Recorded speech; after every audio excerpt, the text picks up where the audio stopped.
ಇನ್ನು ಚಿನ್ನಸ್ವಾಮಿ ಸ್ಟೇಡಿಯಂನಲ್ಲಿ 240 ಸಿಸಿಟಿವಿಗಳ ಕನೆಕ್ಷನ್ ಅನ್ನು ಕಟ್ ಮಾಡಲಾಗಿದೆ. ನೋಡಿ, 240 ಸಿಸಿಟಿವಿ ಕನೆಕ್ಷನ್ ಅನ್ನು ಕಟ್ ಮಾಡಿದ್ದಾರೆ ಆರೋಪಿಗಳು. ಮೊನ್ನೆ ಆರ್ಸಿಬಿ ವರ್ಸಸ್ ಜಿಟಿ ನಡುವಿನ ಪಂದ್ಯದ ವೇಳೆ ನಡೆದಂತಹ ದುಷ್ಕೃತ್ಯ ಇದು.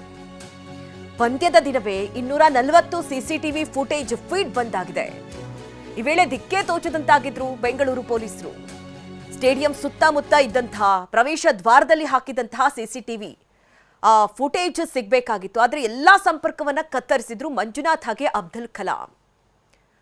ನೋಡಿ ಯಾವ ರೀತಿ ಬಂದೋಬಸ್ತನ್ನ ಮಾಡಿದ್ರು ಪೊಲೀಸರು. ಸಿಸಿಟಿವಿ ಕಣ್ಗಾವಲಿದೆ ಅಂತ ಅಂದ್ಕೊಂಡಿದ್ರು, ಆದ್ರೆ ಈ ಆರೋಪಿಗಳು ಕಟ್ ಮಾಡಿಟ್ಟಿದ್ದಾರೆ ಕನೆಕ್ಷನ್ ಅನ್ನೇ.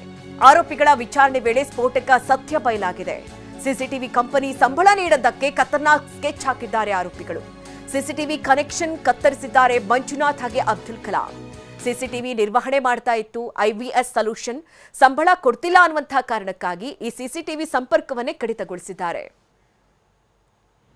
ಅದರದ್ದು ಏನು ಏಜೆನ್ಸಿ ಇದೆ, ಅವರು ಒಂದಷ್ಟು ಕೆಲಸವನ್ನ ಇನ್ನೊಂದು ಏಜೆನ್ಸಿ ಅವರಿಗೆ ಹೊರಗುತ್ತಿಗೆ ಮೇಲೆ ಕೊಟ್ಟಿರುತ್ತಾರೆ. IVS ಸೊಲ್ಯೂಷನ್ಸ್ ಅಂತ. IVS ಸೊಲ್ಯೂಷನ್ಸ್ಗೆ ಸ್ಟ್ಯಾಟ್ಯೂ ಇಂದ ಕೆಲಸಗಳನ್ನು ಗುತ್ತಿಗೆ ಮೇಲೆ ನೀಡಿರುತ್ತಾರೆ.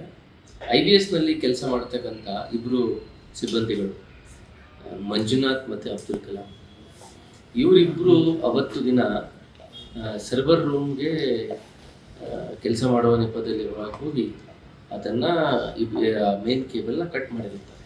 ಅದು ಸುಮಾರು 11:30 ಅಷ್ಟು